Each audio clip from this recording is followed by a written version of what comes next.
मैं ज्योति सक्सेना। अभी तक हम लोक प्रशासन के अर्थ, प्रकृति और क्षेत्र के बारे में चर्चा कर चुके हैं। आज हम कुछ पॉइंटों के बेस पर लोक प्रशासन के महत्व के बारे में डिस्कस करेंगे। लोक प्रशासन के महत्व को जानने के लिए कुछ पॉइंट हैं, उसमें से ये हैं: जन कल्याण का माध्यम। आज वर्तमान में हस्तक्षेपवादी राज्य की विचारधारा ने दम तोड़ दिया है या वो ख़त्म हो गई है। आज समाज की सारी आवश्यकताओं की पूर्ति लोक प्रशासन के द्वारा की जाती है। लोक प्रशासन समाज के लिए बहुत सारी सेवाओं का संचालन करता है। हमारे भारत में सभी नीति निर्देशक तत्वों के माध्यम से समाज के गरीब, पिछड़े वर्ग, दीनहीन लोगों के लिए बहुत सारी कार्यक्रम और योजनाएं बनाई गई है। इनको बनाने में जो निर्देशन का कार्य होता है वो लोक प्रशासन के द्वारा किया जाता है। आज देखा जाए तो भारत में चिकित्सा, स्वास्थ्य, शिक्षा, परिवार कल्याण, जनसंचार इत्यादि कार्य जो भी किए जाते हैं, उन सब में सामाजिक सेवाओं का संचालन लोक प्रशासन के माध्यम से ही किया जाता है। सेकंड है देश की रक्षा और अखंडता को बनाए रखना। आज देखा जाए तो जो राज्य अपना विस्तार करने की नीति रखते हैं, वो विस्तारवादी नीति खत्म होती जा रही है और उसकी जगह जन कल्याणकारी नीति का संचालन किया जा रहा है। आज हमारे लोक प्रशासन के द्वारा शांति काल में सीमाओं की चौकसी करना, देश की आंतरिक एकता, अखंडता और शांति को बनाए रखना, साथ ही सांप्रदायिक सौहार्द और समरसता को बनाए रखने का कार्य लोक प्रशासन के द्वारा किया जा रहा है।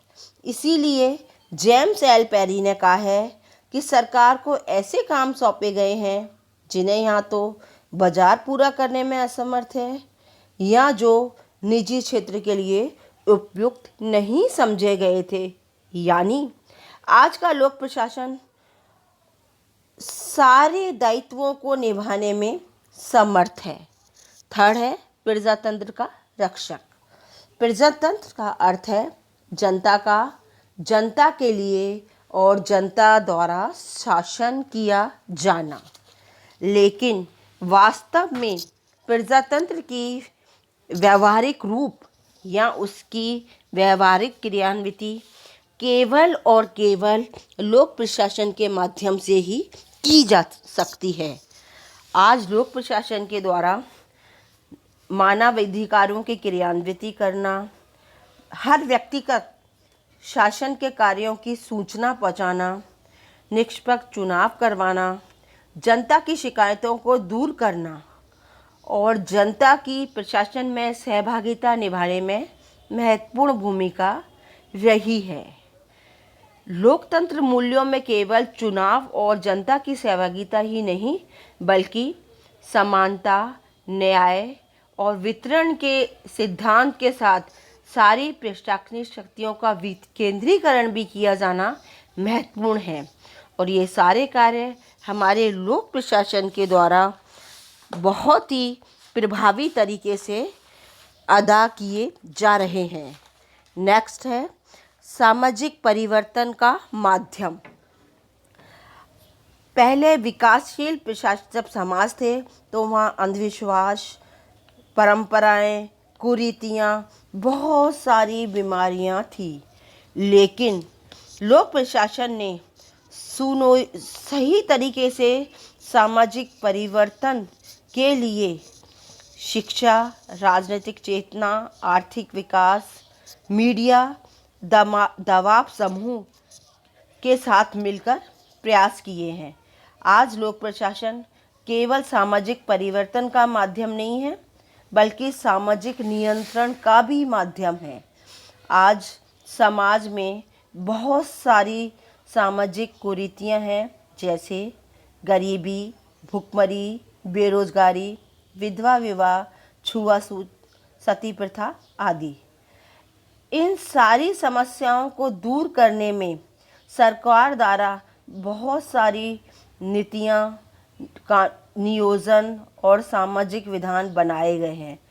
हमारी पहली पंचवर्षीय योजना से लेकर आज तक हमारी सरकार और साथ ही हमारी राज्य सरकार का एकमात्र उद्देश्य है सामाजिक और आर्थिक विकास करना और उनका जीवन स्तर ऊंचा उठाना। ये सब उन्होंने अपनी इस भूमिका का निर्वाह केवल और केवल लोक प्रशासन के माध्यम से ही किया है। विकास प्रशासन का पर्यायवाची। आज का लोक प्रशासन परंपरागत प्रशासन की अवधारणा को ख़त्म कर रहा है और विकास प्रशासन का पर्यायवाची बन गया है। परंपरागत लोक प्रशासन में शासन का केवल एक ही काम होता था, राजस्व इकट्ठा करना और शांति व्यवस्था बनाए रखना।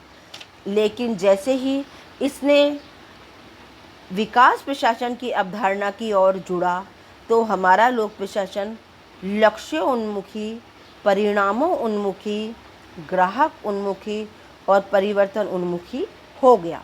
विकास प्रशासन की अवधारणा के जनक एडवर्ड वाइडनर है। विकास प्रशासन की मान्यता प्रशासन को प्रगतिशील राजनीतिक, आर्थिक और सामाजिक लक्ष्यों की ओर अग्रसित करती है ताकि जनता का विकास कल्याण किया जा सके।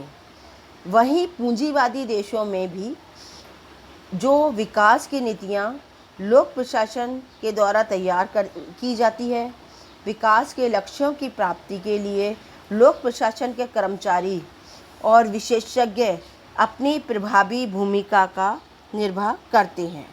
इसलिए आज की आर्थिक व्यवस्था में पूंजीवाद को कई बार प्रबंधवाद भी कहा जाने लगा है। विधि और न्याय का शासन को बनाए रखना। आज का लोक प्रशासन व्यवस्थापिका द्वारा बनाए गए कानून, कार्यपालिका द्वारा उसको क्रियान्वित किया जाना और न्यायपालिका द्वारा उसकी रक्षा किए जाने में अपनी सार्थक भूमिका निभाता है। लोक प्रशासन के जनक वुड्रो विल्सन ने ये कहा है कि कानून का व्यवस्थित तरीके से जो प्रयोग किया जाता है वही लोक प्रशासन है।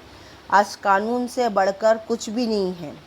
लोक प्रशासन का ये दायित्व है कि वे संविधान, कानून, नियमों के मापदंडों को बिना भेदभाव के सही राजनीतिक क्रियाओं के संचालन में अग्रसर करे, पीड़ित पक्ष को न्याय दिलवाए, दोषी व्यक्तियों को दंडित करने के कार्य में भी लोक प्रशासन की महत्वपूर्ण भूमिका रही है। न्यायपालिका कानूनों की व्याख्या करती है, लेकिन न्यायपालिका को आवश्यक सहायता जैसे पुलिस आदि की व्यवस्था करवाना, उसके निर्णयों की क्रियान्विति करवाना, यह सारा प्रशासनिक तंत्र या लोक प्रशासन के द्वारा किया जाता है। आर्थिक विकास में सहायक।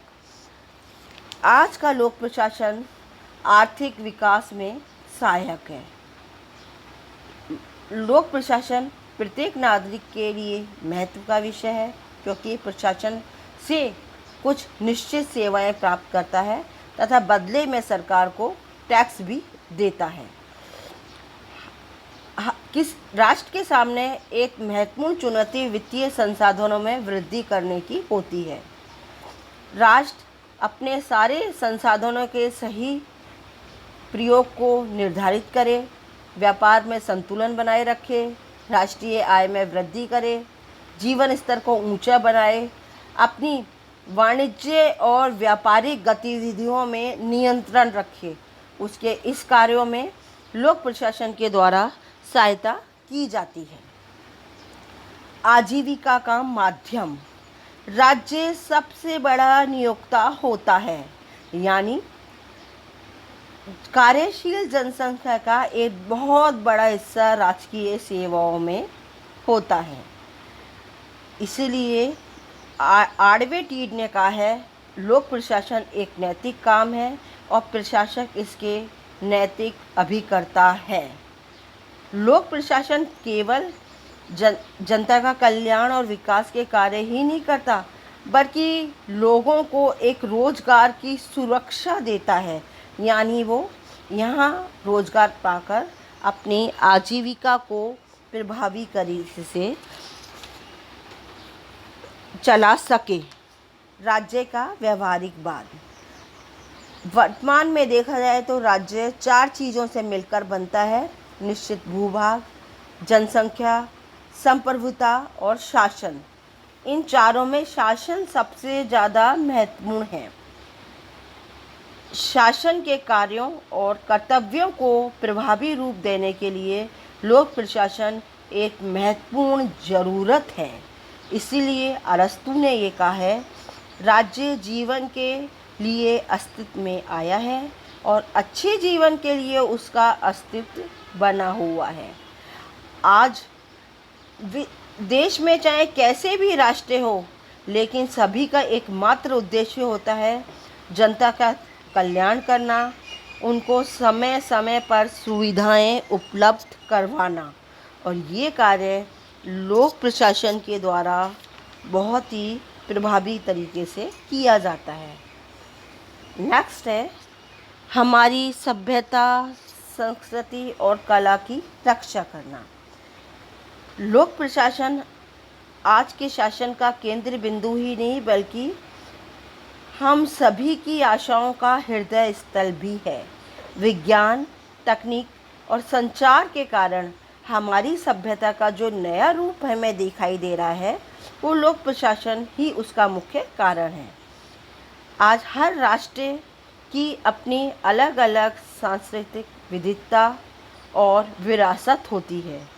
लोक प्रशासन उस विविधता में एकता स्थापित करता है। आज लोक प्रशासन चित्रकला, साहित्य, संगीत से लेकर लोक जीवन में जुड़े सभी पक्षों का संरक्षण करता है। इस तरह देखा जाए तो लोक प्रशासन एक ऐसा प्रशासन है जो समाज के हर पहलू की हर पहलू की रक्षा करता है और उसका चहुमुखी विकास करता है।